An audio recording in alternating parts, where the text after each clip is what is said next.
हाँ जी। Court of arms को कहा जाता है। Court of arms. Court of arms. Arms कहा जाता है शस्त्रों को। कोर्ट कहा जाता है न्यायालय को।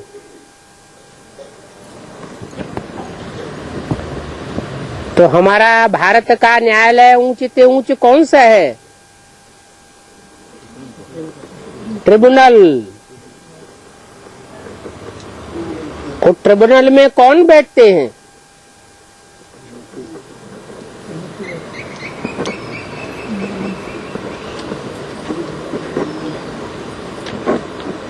कौन बैठते हैं? 3 मूर्तियां ही ट्रिब्यूनल है।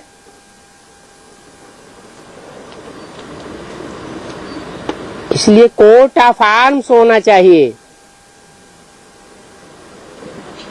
अब हर न्यायालय में तो नहीं होंगी,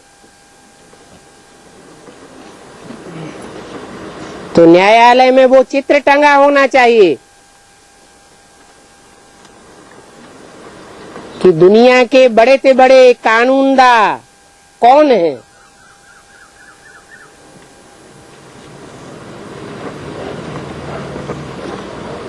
ट्रिब्यूनल में चीफ जस्टिस भी होता है।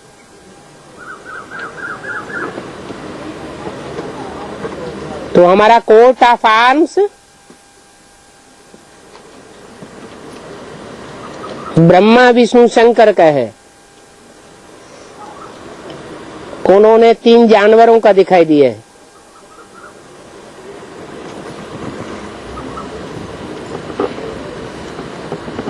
वास्तव में वो 3 शेर भी नहीं है। उनमें एक है शेर, एक है घोड़ा,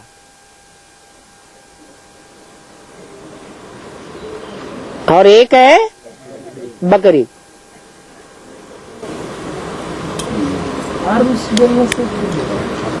हथियार हैं ज्ञान के, अस्त्र शस्त्र हैं।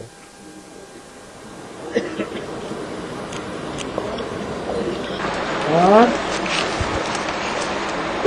बाबा 7 शीतलाओं के साथ एक कुमार दिखाते हैं, वो किसका गायन है? अष्टदेवता। 7 को शीतला क्यों कह दिया? शीतला माना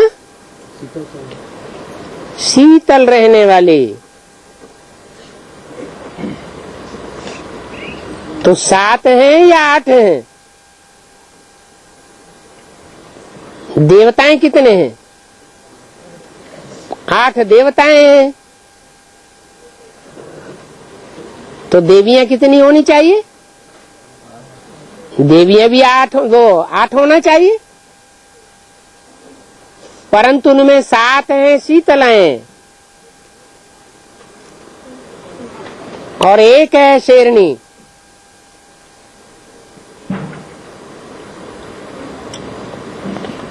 शेरनी के साथ कौन होगा? शेर ही होगा।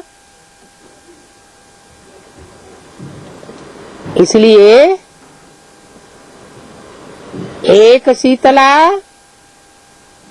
अर्थात एक कुमारी 100 ब्राह्मणों से उत्तम कही जाती है। तो 7 कुमारियां माना 700 ब्राह्मण हो गए। वो एक तरफ और एक शेर एक तरफ, तो कितने के बराबर हो गया? 700 ब्राह्मणों के बराबर हो गया। इसलिए बोला कि कृष्ण के साथ कितनी पटरानियां थी? 8 पटरानियां थी। उनमें एक तो है आर्य समाजी से कनेक्टेड।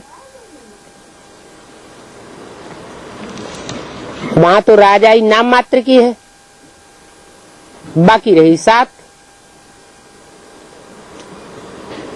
और वो एक का गायन है क्या? कि जो कुमार 700 ब्राह्मण जो बराबर है। 700 ब्राह्मण एक तरफ,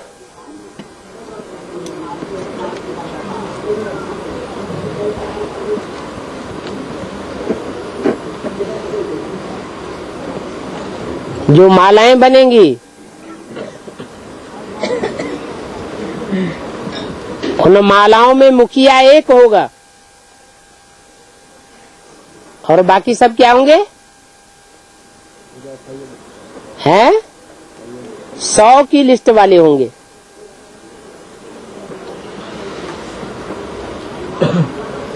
8 100 के साथ ऐड किए जाते हैं।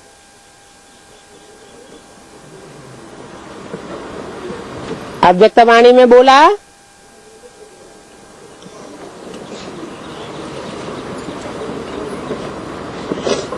कि ऐसे नहीं समझना है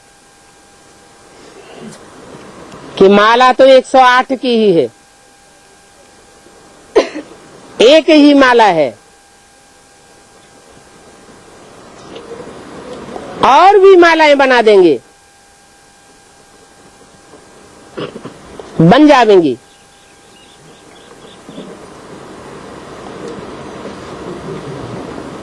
शतदल कहा जाता है। किसको? किसको कहा जाता है? कमल के फूल को। तो जो कमल फूल समान पार्ट बजाते जाएंगे, भले दूसरे धर्म के बीज ही क्यों न हो, वो भी अपनी संपन्न स्टेज में आने पर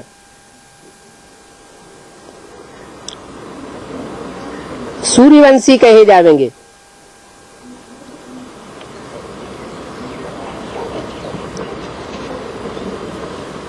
तो हर माला में एक मुखिया होगा।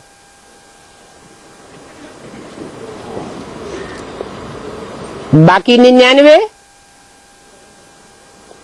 सब सहयोगी हो गए।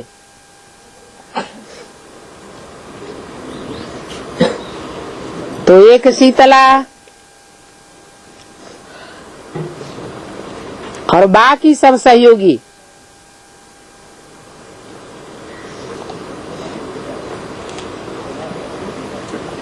हर एक पटरानी के साथ एक पटराजा होगा।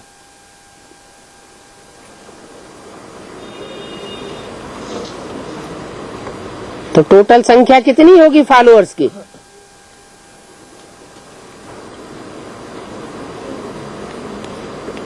दो तो मुखिया हो गए और बाकी सब राज्य अधिकारी हुए।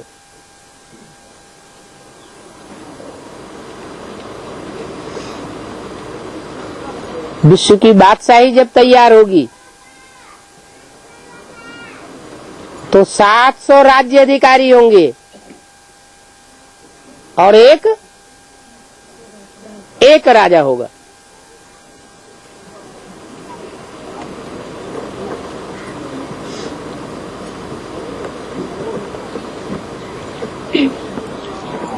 आया समझ में? क्लियर? क्या बात क्लियर नहीं होगी? वो 700 वाले 700 वाले जो होंगे वो उनका मुखिया वो 7 ही होंगे जो बाबा के ग्रुप के हैं। बाबा के ग्रुप के नहीं, अंत में जाकर सबको सूर्यवंशी बनना है। इससे पहले अलग अलग राजाइयां दिखाई पड़ेंगी। हम उल्टी सीढ़ी चढ़ रहे हैं। क्या कलयुग द्वापर की ही सीढ़ी चढ़ते रहेंगे? एक मत में नहीं आवेंगे क्या? जब एक मत में आवेंगे तो सब एक के फॉलोअर बनेंगे या अलग अलग राजाएं होंगे? एक के फॉलोअर होंगे। बाबा हम अभी उल्टी सीढ़ी चढ़ रहे हैं, कलयुग से द्वापर, द्वापर से त्रेता। तो बाबा जब कलयुग द्वापर के आदि में पहुंचेंगे तो उस समय की पुरुषार्थ की निशानी क्या है? द्वापर के आदि में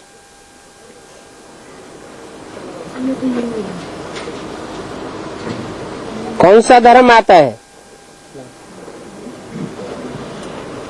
इस्लाम धर्म आता है।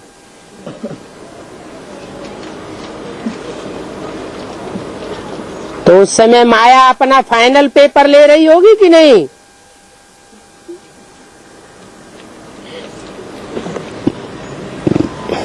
आखिरी बार करेगी। जैसे इब्राहिम आता है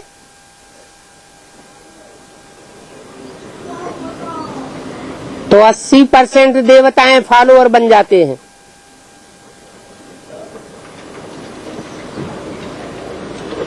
जोर से कन्वर्शन होता है।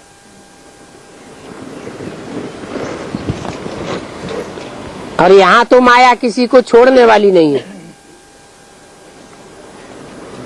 क्योंकि नंबर डिक्लेयर होने हैं।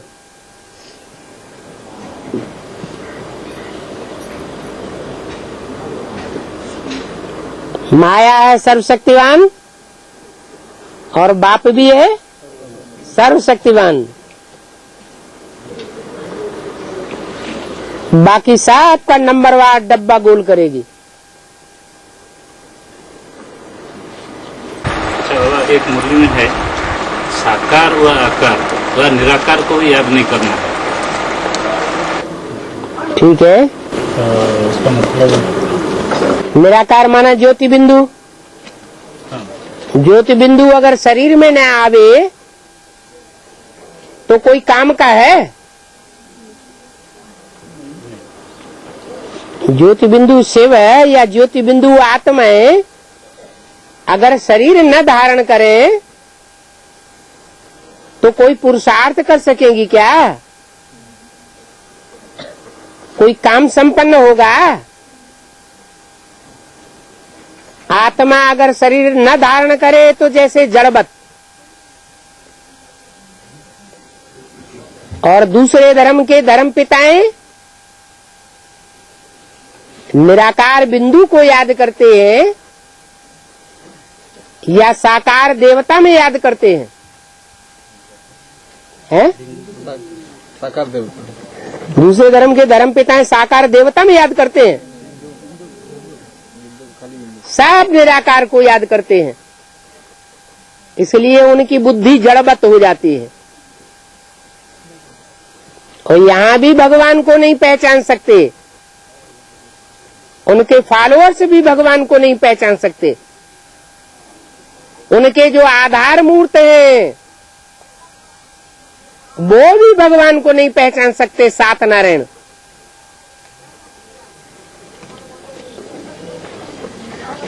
इसलिए बोला न निराकार को याद करना है और न साकार को याद करना है। जैसे बेसिक नॉलेज वालों ने किसको याद किया?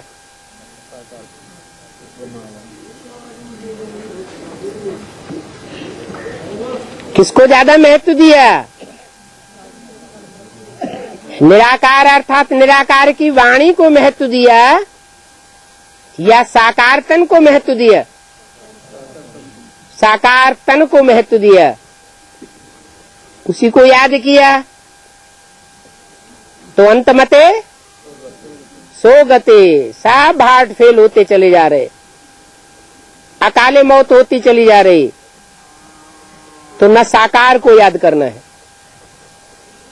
न आकारी को याद करना है। आकारी क्या होते हैं? आकारी तो फरिश्ता होते हैं।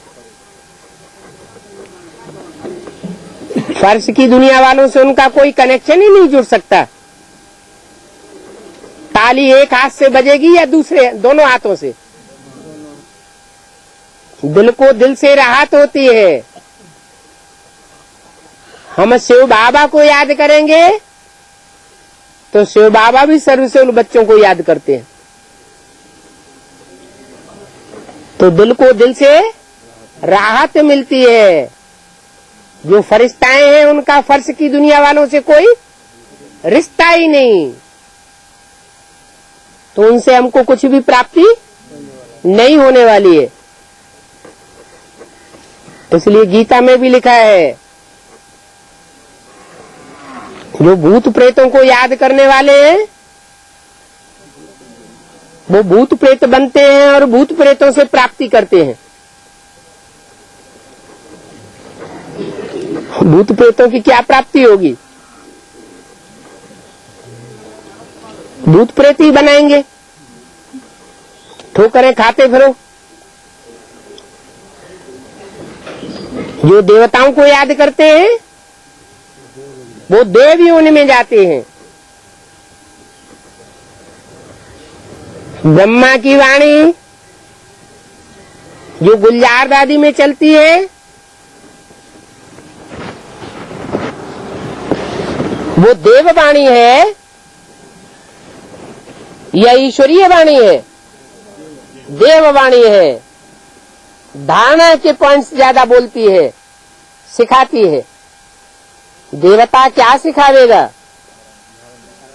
धारणा सिखावेगा, देवताई गुण सिखावेगा, ज्ञान की बात नहीं बतावेगा। जैसे कवि होते हैं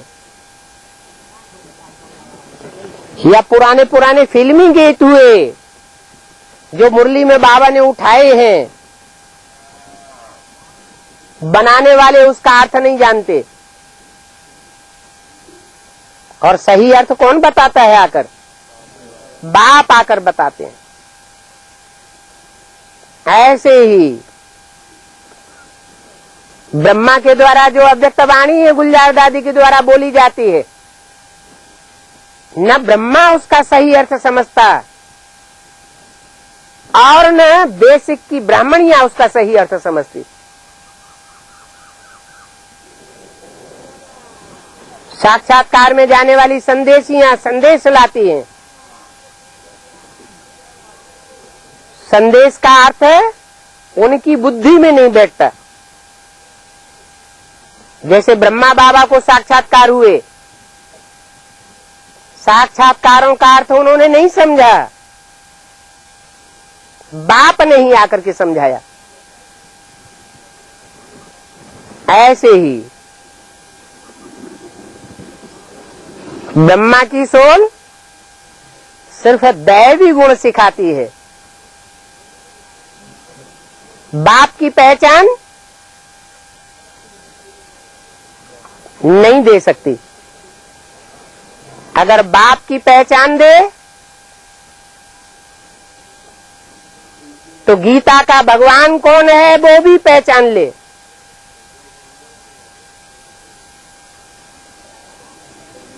गीता का भगवान कौन, ये कृष्ण की आत्मा अभी भी नहीं समझती। जिस क्षण ये पॉइंट बुद्धि में बैठ जाएगा उसी क्षण ब्रह्मा सो विष्णु बन जाएगा। इसलिए बोला कि न निराकार को याद करना है, न साकार को याद करना है और न आकार को याद करना है। किसको याद करना है फिर? साकार में निराकार को याद करना है। और उसी में है चित्रों में बनाया हुआ शिव को ही याद नहीं करना, तो वही भाव।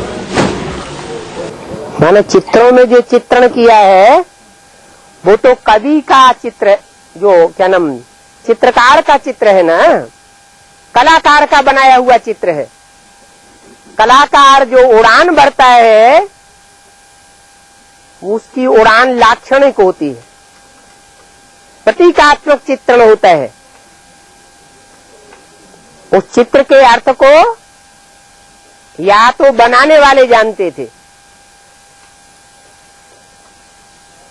जैसे शास्त्रों का जो असली अर्थ है, द्वापर के आदि में शास्त्रों में फिर भी सच्चाई थी, वो शास्त्र लिखने वाले अभी नहीं रहे, तो भगवान बाप को ही आकर के सच्चा अर्थ बताना पड़ता है। ऐसे ही जो शंकर का चित्र चित्रकार ने बनाया है, जरूर द्वापर के आदि में बनाया है, पहले चित्र बने या पहले शास्त्र बने? पहले चित्रों का चित्रण हुआ। अजंता, एलोरा, एलिफेंटा, कन्हेरी आदि गुफाओं में। बाद में उन चित्रों को देख करके, उस कलाकारी की भावना को देख करके शास्त्र बनाना शुरू हुआ। कौन बनाया? मनुष्य नहीं बनाया, और किसने बनाया है? अपनी अपनी कथा कहानियां अपने अपने शास्त्रों में लिख दी है, तो अपने अपने चित्र कौन बनावेगा? तो चित्रों का जो चित्रण करने वाले हैं, उन्होंने प्रतीकात्मक भाषा में, लाक्षणिक भाषा में, अलंकारिक रूप में वो अलंकारिक चित्र तैयार किए हैं। ऐसे नहीं कि गले में और कमर में और भुजाओं में सांप वाला कोई आदमी होता है। उसका स्थूल अर्थ नहीं उठाना चाहिए।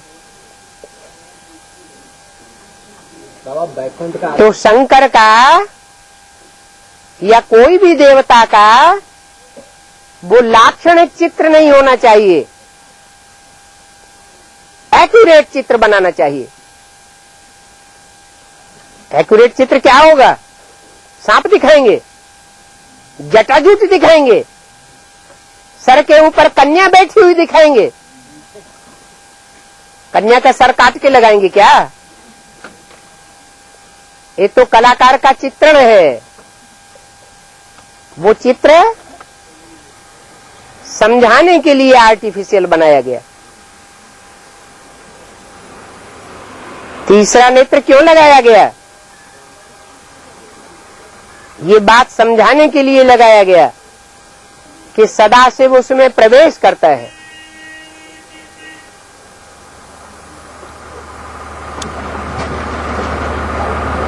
और समझ में आया? हाँ जी। राम योगी का आदि में है, राम जो योगी का आदि में फेल हुआ। हाँ जी। तो इसको तृतीया में भेज दिया हैं? तृतीया में भेज जाना, फेल हुआ बोलिए। कहाँ जाना? तृतीया में भेज। हाँ, फेल हुआ तो त्रेता में। त्रेता। रावण तो वही तो नेता किसका साथ युद्ध किया है? वही तो तृतीया में तो रावण ने था किसका साथ युद्ध किया? क्या कह रहे हैं? रावण वहाँ त्रेता में था ही नहीं, तो लड़ाई किसके साथ की? कृष्ण के बारे में नहीं। माया रावण वहाँ नहीं था। वहाँ माया रावण नहीं था क्या यज्ञ के याद में? माया रावण अगर न होता तो फिर राम हारता ही क्यों?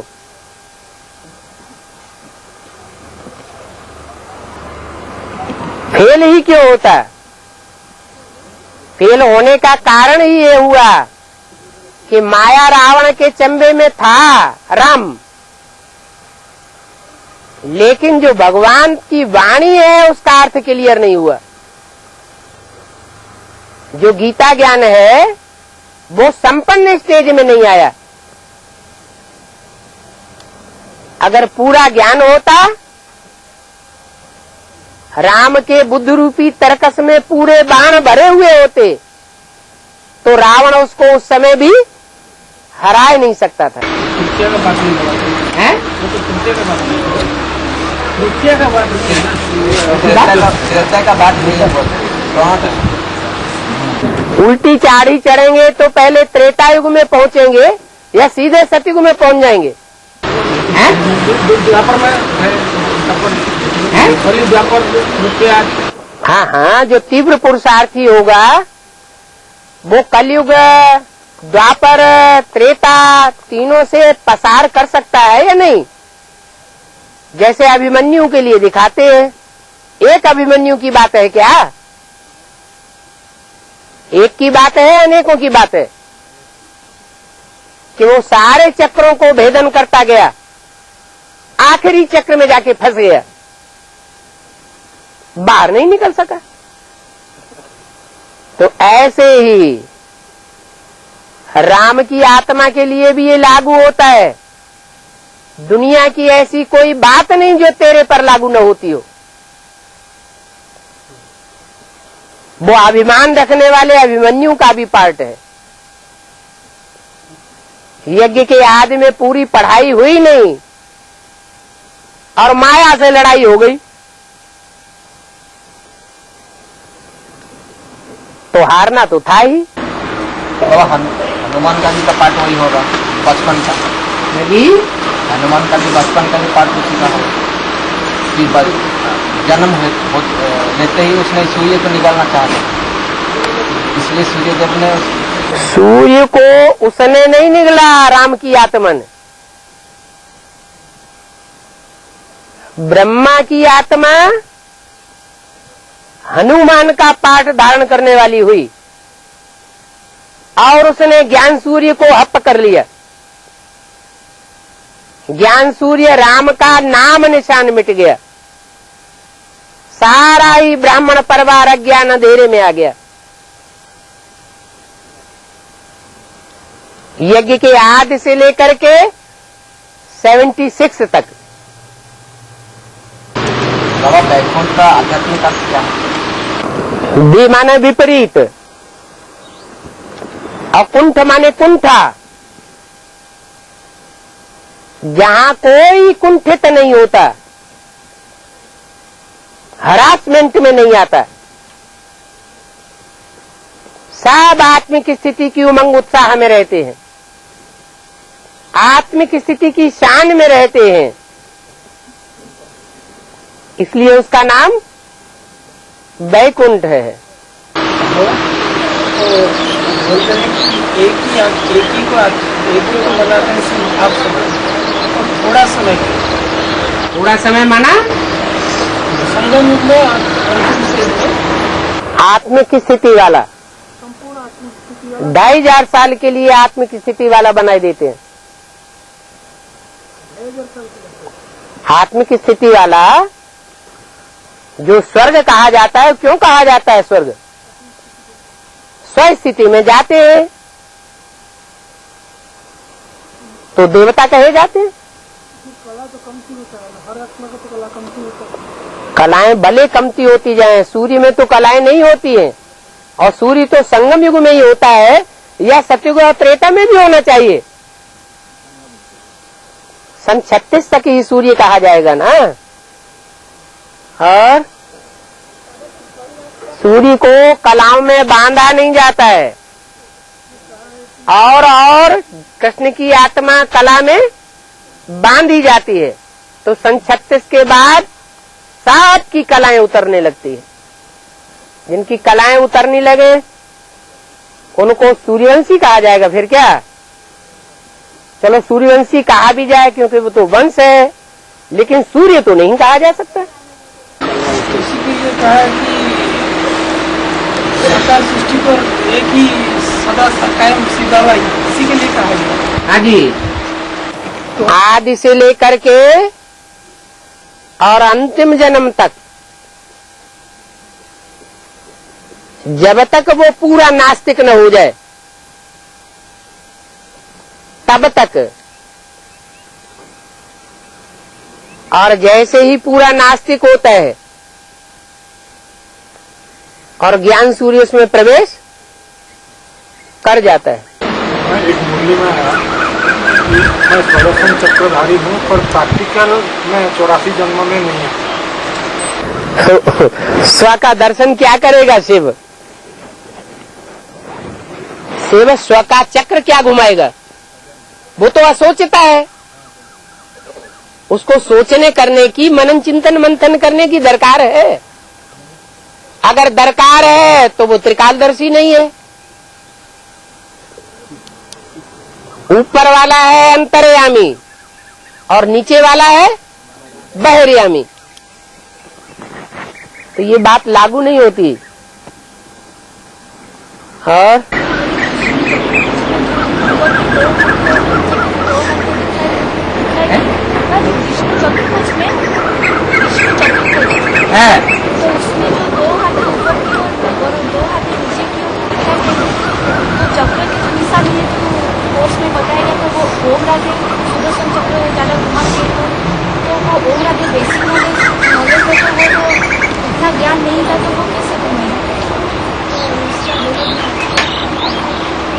जो पवित्र आत्मा होगी वो पवित्रता की पावर से जब एडवांस नॉलेज मिलेगी तो औरों के मुकाबले जास्ती आगे जाएगी या कम आगे जाएगी? जास्ती आगे जाएगी। और विष्णु चतुर्भुज का जो अलंकार है वो संपन्न स्टेज का है या अधूरी स्टेज का है? संपन्न स्टेज का है, इसलिए दिखाया है। तो वो जो हम राधे की आत्मा किसके सर में प्रवेश करके छोटी मम्मी के तन में वो जो शंख ध्वनि दिखाया गया है तो वो है। शंख ध्वनि हाँ, वो तो लक्ष्मी शंख ध्वनि क्या करेगा जब खुद ही बुद्धि में बात नहीं बैठेगी? दूसरों को ज्ञान तो तब सुनाने की बात है जब पहले खुद समझे और फिर दूसरों को सुनाए। दोनों अलंकार में छोटी प्रवेश करने वाली आत्मा और जिसका शरीर है वो आत्मा, दोनों में श्रेष्ठ कौन है?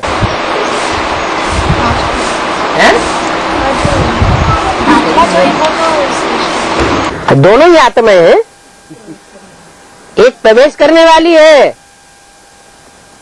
और एक के शरीर में प्रवेश होता है। शरीरधारी ज्यादा श्रेष्ठ। शरीरधारी वो इसी जन्म में लक्ष्य को प्राप्त करता है, नारी से लक्ष्य नहीं बनता है। जो बाप का दिया हुआ लक्ष्य है उस लक्ष्य को जो प्राप्त करे वो श्रेष्ठ, या जो लक्ष्य को प्राप्त ही न कर पाए वो श्रेष्ठ? प्राप्त करने वाला ज्यादा श्रेष्ठ।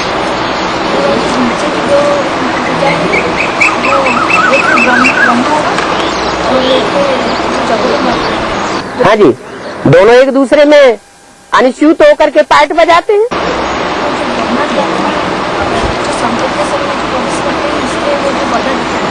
हाँ। शंकर में गदा कैसे चलेगा? हाँ। तो सत्यनारायण जो होते नीति करते हैं हाँ। तो ग्रामीण हाँ। तो ब्रह्मा बाबा जब शंकर में प्रवेश करते हैं तो दोनों को कहा जाता है कि गदा। अरे उनका गदा शंकर में कैसे चलेगा? गदा जो है वो धार वाला होता है क्या, कि तलवार धार वाली होती है, या बाण धार वाला होता है? ज्यादा तीखा कौन सा होता है? तलवार और बाण ज्यादा तीखा होता है। जिनकी ठर्र बुद्धि होती है वो गदा चलाते हैं। हनुमान को क्या दिखाया है? गदा।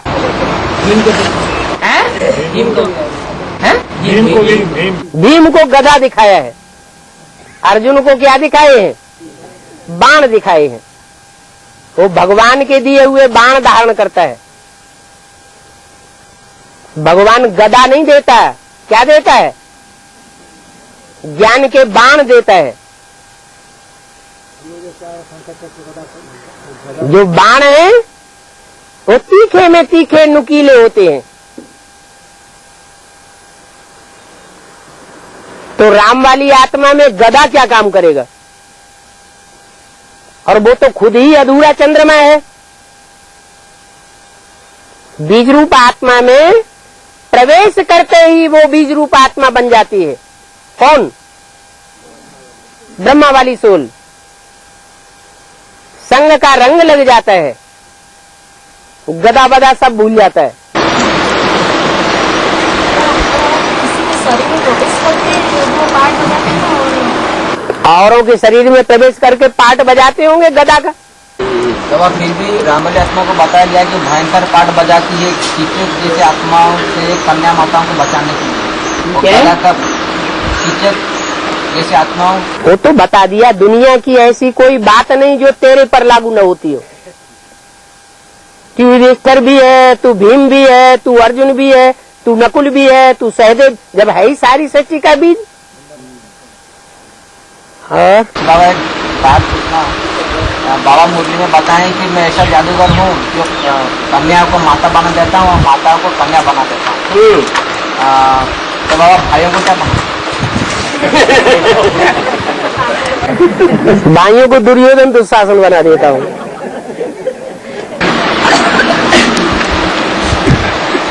बाबा जो धर्मराज का जो पाठ है वो मुझे बताया कि बड़ी मम्मी के शरीर में जो ब्रह्मा की आत्मा प्रवेश करेगी तो जो ब्रह्मा के महा जो अव्यक्त प्राणी है उसका तोड़ मोड़ करके उनका एक का कोष हिसाब कर देंगे। तो मोटा तरीके कितने पाठ हो जाएंगे तो धर्मराज का पाठ हो जाएंगे।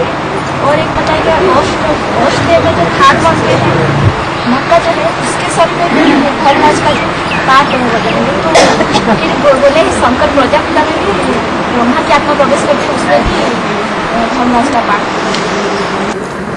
दुनिया की ऐसी कोई बात नहीं जो तेरे पर लागू न होती हो। तो धर्मराज कौन हुआ पहला पहला?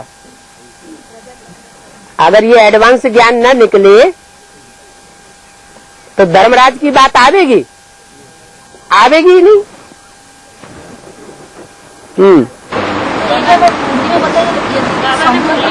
एक बात पूरी हो जानी। हाँ, क्या बात? यदि वो धर्मराज की पाठ हो जाएंगे तो उनका तो ग्लानि हो जाएगा। तो सत्यनारायण के किसका ग्लानि हो जाएगा? धर्मराज का पाठ ग्लानि वाला होता है? हैं? चंडाल का पाठ ग्लानि का होता है या धर्मराज का पाठ ग्लानि का होता है? अष्टदेवों में धर्मराज को दिखाते हैं या नहीं? हैं? दिखाते हैं। यमराज भी अष्टदेवों में से एक है। तो ग्लानि वाला पार्ट है क्या? सत्यनारायण बन जाते हैं। कौन? जो शंकर प्रजापिता हाँ, हाँ। तो सत्यनारायण बन जाते हैं। जो सत्यनारायण बन जाते हैं तो सत्यनारायण बनने के बाद धर्मराज का पाठ बजाते हैं या उससे पहले बजाते हैं? धर्मराज का काम है दूध को दूध और पानी को पानी करना। तो रिजल्ट आउट होगा, माना दूध का दूध और पानी का पानी हो जाएगा। रिजल्ट आउट होने के बाद धर्मराज का पाठ रह जाएगा। अब पीछे वालों को भी बोलने दो, तुम तो कथा कहानियां शुरू कर दी। तीनों वर्ष निकल। हाँ बोलो। जब भगवान माता मारते हैं सृष्टि पर तो माताएं ज्यादातर भगवान के पीछे पागल होती हैं। ये नहीं देख सकते हैं कि पति को क्या दुख होता है और का सब हो जाए। तो ऐसे करते हैं भगवान को देखते हैं। ठीक है। ज्ञान माना ज्ञान। ज्ञान उसको कहते हैं जो हर तरीके से, हर स्थिति में, हर वातावरण में, हर व्यक्तियों के बीच में अपने को एडजस्ट करके दिखावे। अगर माताएं ये भूल जाती हैं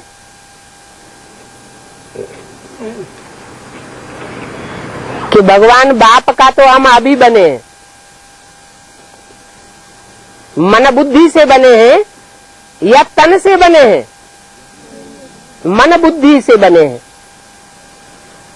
तो बैलेंस रखना चाहिए ना। बैलेंस को भूल जाना। जानबूझ करके ऐसी एक्ट नहीं करती जिससे पति का अपमान हो जाए, लेकिन भावना में आकर के ऐसा काम करती है जिससे वो अपमान महसूस करता है कि हमारा ध्यान नहीं देती, अपने भाव में बही चली जा रही है।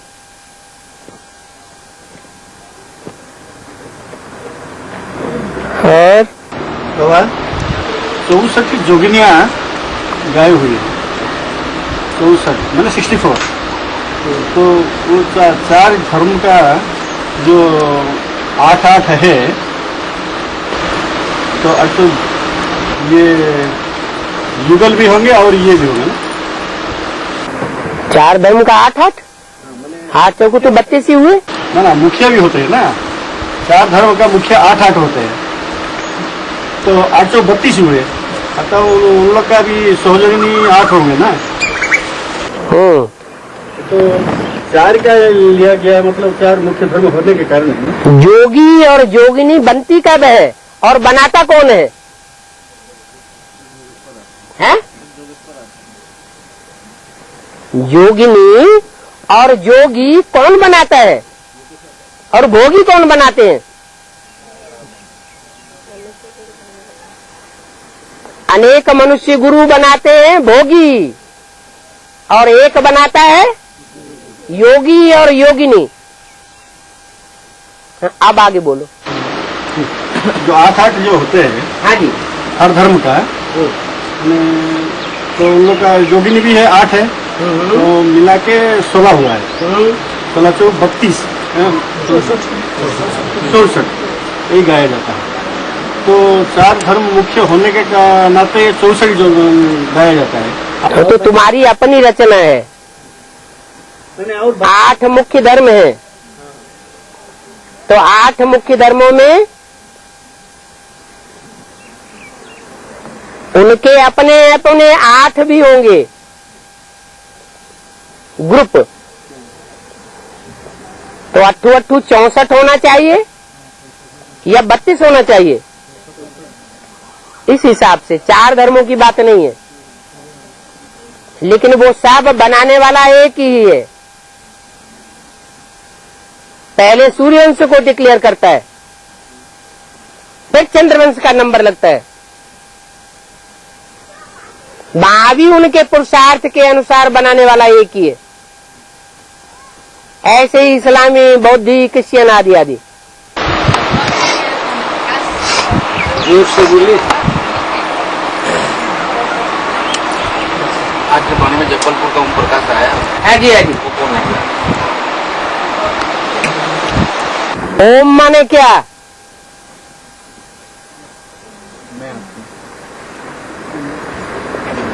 ओम का प्रकाश माने क्या?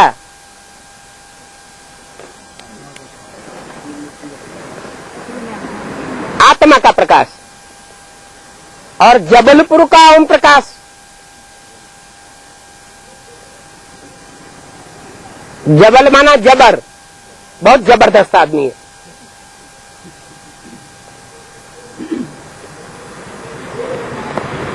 तो और तो घर होते ही है, साधारण होते हैं, सामान्य घर होते हैं, या सामान्य पुर होते हैं जहां लोग निवास करते हैं। लेकिन जबलपुर कौन सा है? जो सबको अपनी ओर आकर्षित कर लेता है। हैं?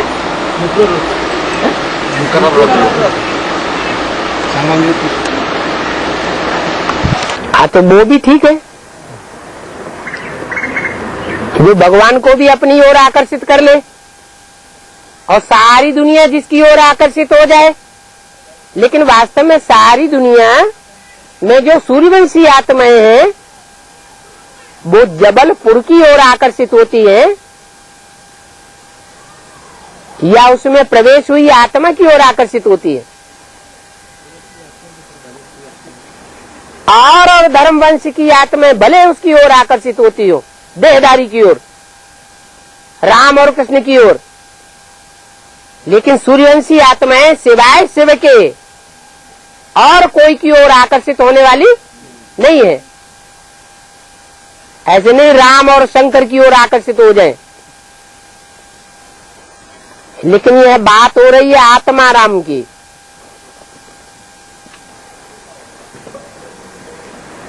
कहाँ का आत्मा राम है? जबलपुर का। तो सबसे जबरदस्त पुर कौन सा है?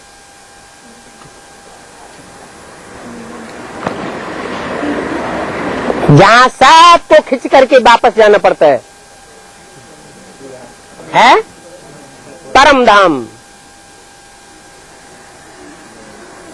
परम धाम में आगे आगे कौन सी आत्मा जाएगी? परमात्मा की बात नहीं हो रही है, परमपिता की बात नहीं हो रही है। आत्मा की बात हो रही है। कौन सी आत्मा पहले जाएगी? है राम वाली आत्मा। तो आत्म प्रकाश हो गया। आत्मा का प्रकाश फेंकने वाला।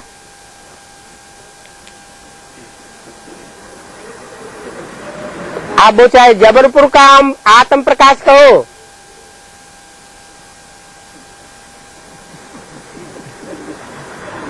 और बाबा बच्चों को जो कुमार हो या कुमारी, उनको कितने क्लास तक अपने पैसे से पढ़ाना है?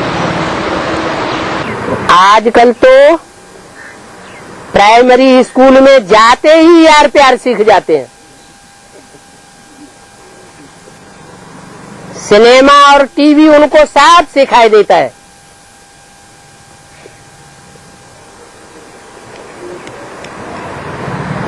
तो कौन से क्लास तक पढ़ाना चाहिए? हैं? हैं? अभी तो बताया, प्राइमरी स्कूल में पढ़ने वाले बच्चे यार प्यार नहीं कर लेते हैं आपस में।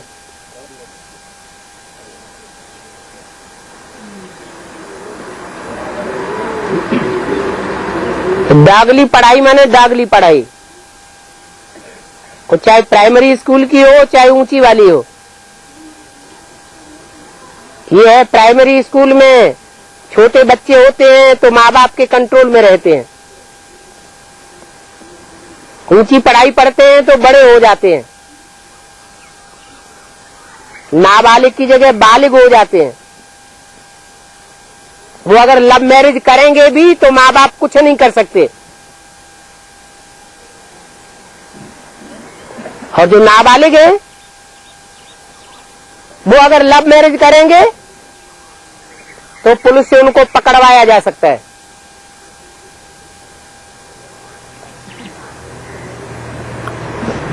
और बरगलाने वाले को जेल में डाला जा सकता है।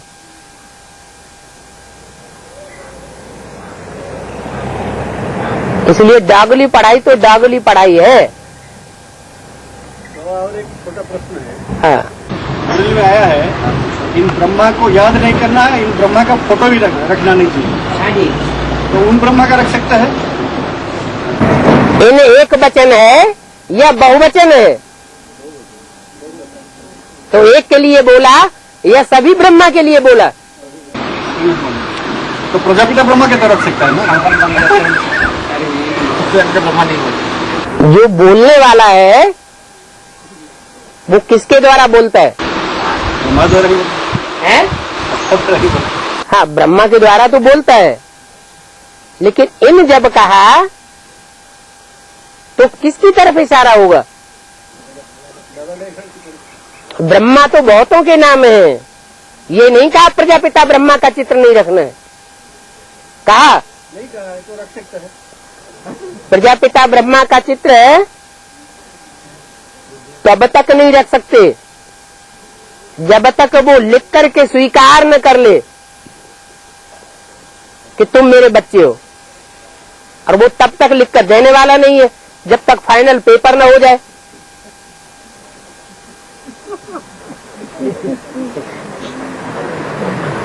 और बाबा एक एडवांस की लिटरेचर में आया था कि विश्व महाराजन और महारानी बनने की निशानी है कि जो ये आत्माएं माता कन्या को बहुत बिगाड़ की दृष्टि में देखते होंगे, उनके लिए सब कुछ करने को तैयार होंगे। तो भाइयों को तो दुर्योधन दुशासन की लिस्ट में बाबा ने डाल दिया। तो भाइयों जो है डाल दिया थे नहीं। आपका मंतव्य ये है कि बाबा ने डाल दिया गड्ढे में, हमारी ग्लानी कर दी, लेकिन हम थे नहीं है। संग के रंग में बाबा आते हैं। तो बाबा ने तो नहीं डाल दिया। 63 जन्म ग्लानी करते करते नहीं चूके। तो बाबा वो देवता तब तक नहीं बन सकते जब तक माता को आगे नहीं रखेंगे। तो बाबा माताएं की लिस्ट में कन्या भी आ जाते हैं और माताएं भी आ जाती हैं। ठीक है, तो कैसे पता चलेगी क्या कि ये माता जो है वो बाबा के वो और उन माता कन्या को बिगाड़ देंगे जो बाबा के श्रीमत पर चलते हैं। हाँ, और जो नरक के द्वार खोल के बैठेंगे उनको तो मतलब डिस्ट्रिक्ट भी नहीं करेंगे या उनको देखेंगे नहीं? उनको नरक के द्वार में डालने वाला कौन?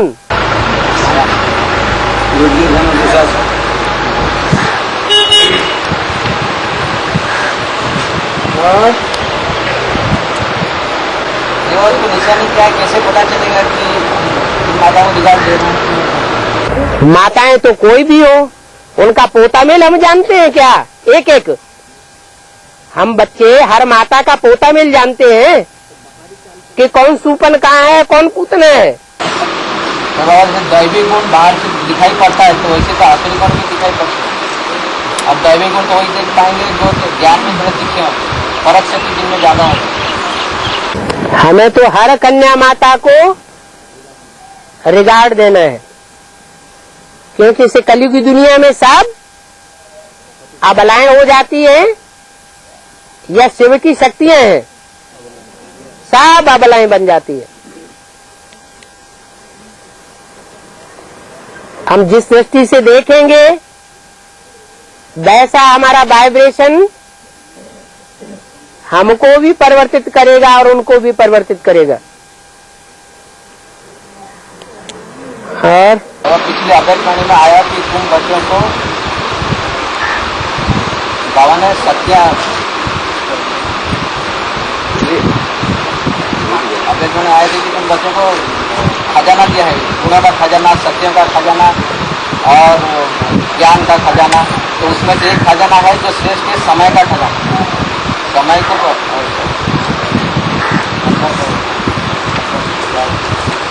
तो बाबा जो भाई या बहनें जो सरेंडर है उनको तो बाबा ने निमित्त बनाया हुआ है, सर्विस की हुई है। और समय को सफल जो बाहर रहते हैं वो कैसे सफल करे? बाबा जब सेवा नहीं मिलती है कि सेवा का चांस नहीं मिलता है, तो जब तो बाबा ने ये नहीं कह दिया तुम्हारा सब परिवार, पूरे परिवार वाले ज्ञान में चलेंगे, तो परिवार के भांति नहीं हुए, वो गीता पाठशाला के सदस्य नहीं है, उनकी सेवा नहीं कर सकते। सेवा को सुनना भी नहीं चाहते होंगे। नहीं सुनना चाहते तो क्या कर्मों से सेवा नहीं होती है? मुख का भाषण करने से ही सेवा होती है क्या? प्रैक्टिकल एक्ट से सेवा नहीं होती क्या? जब उसमें मुरली सुनेंगे या बीसीडी सुनेंगे या वार्तालाप सुनेंगे, जो समय करता है उसको भी समय को सफल किया बोल के कहा जाएगा। जब मुरली पढ़ते हैं या मुरली सुनते हैं या बीसीडी देखते हैं, उस समय पाप कर्म नहीं बनते हैं, नहीं तो पाप कर्म बनते ही रहते हैं। इसलिए समय का सदुपयोग हुआ या दुरुपयोग हुआ, फिर भी सदुपयोग कहेंगे। तो बाबा जो पाप कर्म जो बनते संकल्प में जो संकल्प विकल्प चलते वही उसको पाप कहा जाएगा, या कर्म से जो पाप होता है? कर्म से जो पाप बनता है उसका 100 गुना दंड तुरंत चढ़ जाता है। बस संकल्प में जो वाइब्रेशन के आधार पर जो आ जाते हैं कुछ गलत वाइब्रेशन, तो काट दो। तो उसमें पाप बाबा चढ़ते हैं। अगर उसको विस्तार में लाए तो वो पाप चढ़ जाएगा, अगर उसको उसी समय काट दिया तो उसमें पाप चढ़ेगा। अब 1 सेकंड, 2 सेकंड, 4 सेकंड टाइम तो है ना, जितना पालना की उतना तो चढ़ेगा।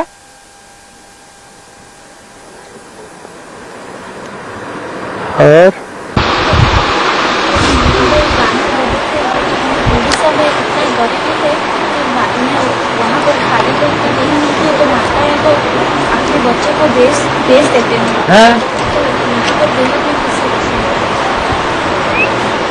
ये जो ज्ञान रत्न बाप देते हैं, वो ज्ञान रत्नों का दुरुपयोग उड़ीसा में सबसे जास्ती हुआ, एडवांस नॉलेज में या दूसरे स्टेट में हुआ है। बिहार में तो 1-2 कन्या गड्ढे में गई, और यहाँ तो 1.5 कन्या गड्ढे में चली गई।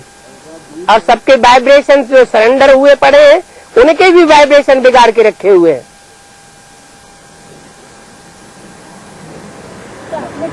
राजयोग सिखाना है, राजयोग सीखेंगे।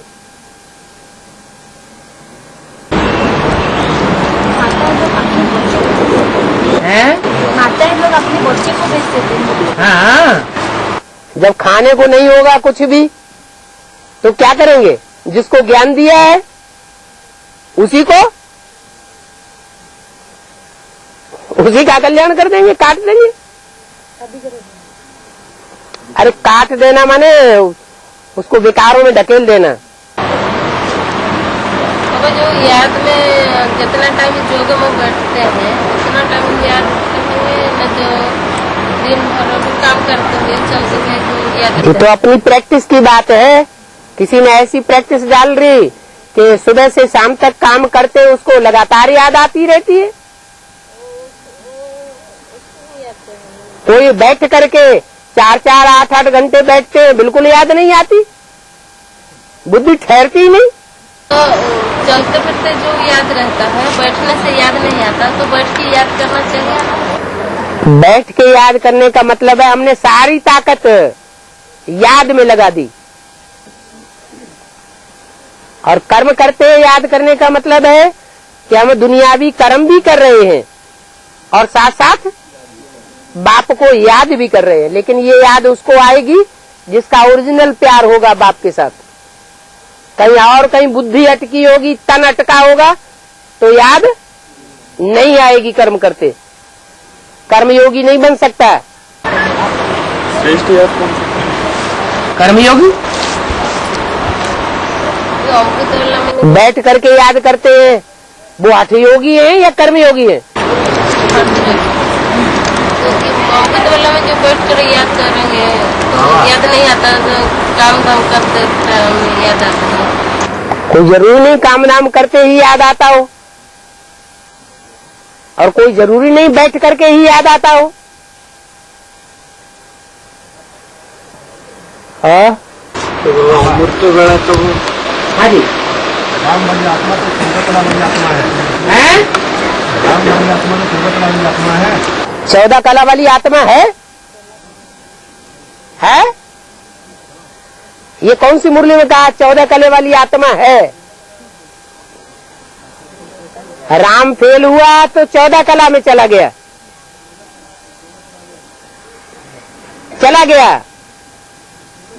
हाँ 14 कला में चला गया। राम फेल हो गया, 16 कला संपूर्ण नहीं बन सका। तो जिस समय राम फेल हुआ वो फाइनल पेपर में फेल हुआ या छोटे पेपर में फेल हुआ है? छोटे पेपर में फेल हुआ तो आगे चल करके फाइनल पेपर में पास हो सकता है या नहीं है? हो सकता है। हाँ फिर आगे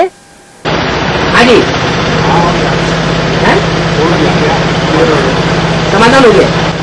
तो अमृत वेला जो बैठ के योग करने से अर्जुन बोला गया, तो अमृत वेला 2 बजे 3 बजे उसकी तो बैठना योग करने के लिए है तो उसकी क्या अर्जुन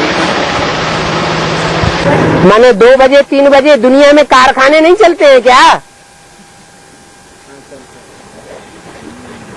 कर्म करते हैं कि नहीं करते हैं? तो घर परिवार के सारे कर्म निपटा लिए क्या? सवेरे को कोई काम नहीं हो सकता? काम हो सकता है कि नहीं? है? हो सकता है, बल्कि और ही नींद उड़ जाएगी। बैठ करके याद करेंगे, सिर्फ याद करेंगे तो हो सकता है नींद का झोंका आ जाता है। जागने की प्रैक्टिस करनी है तो कर्मयोगी बनना चाहिए।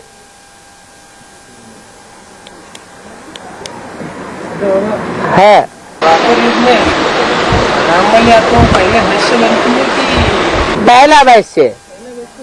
हाँ जी, इब्राहिम की आत्मा पहले प्रवेश करता है कि पहले राम वाली आत्मा वैश्य? पहले वैश्य राम वाली आत्मा बनती है। इब्राहिम वाली आत्मा तो प्रवेश करके व्यभिचारी बनाती है।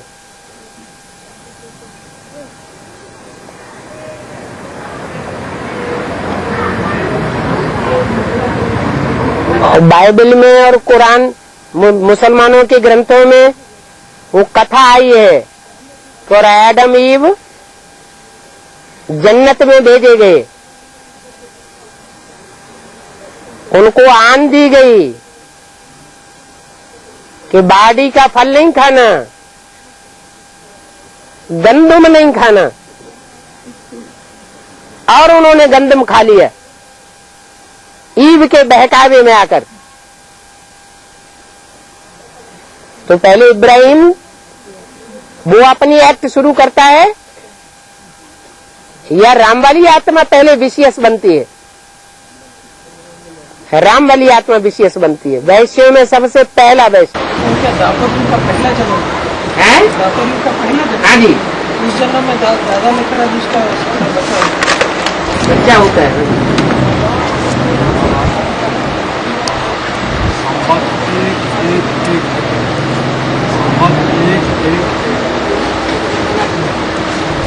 हाँ है? हाँ, जो संवत वगैरह होते हैं उनका कैलकुलेशन सतयुग त्रेता में होता है या और युगों में होता है? संवत का जो कैलकुलेशन होता है वो द्वापर कलयुग में होता है, संगम युग में होता है या सतयुग त्रेता में होता है? द्वापर कलयुग और संगम युग में कैलकुलेशन होता है। 1936 के बाद कोई भी कैलकुलेशन करने की दरकार नहीं।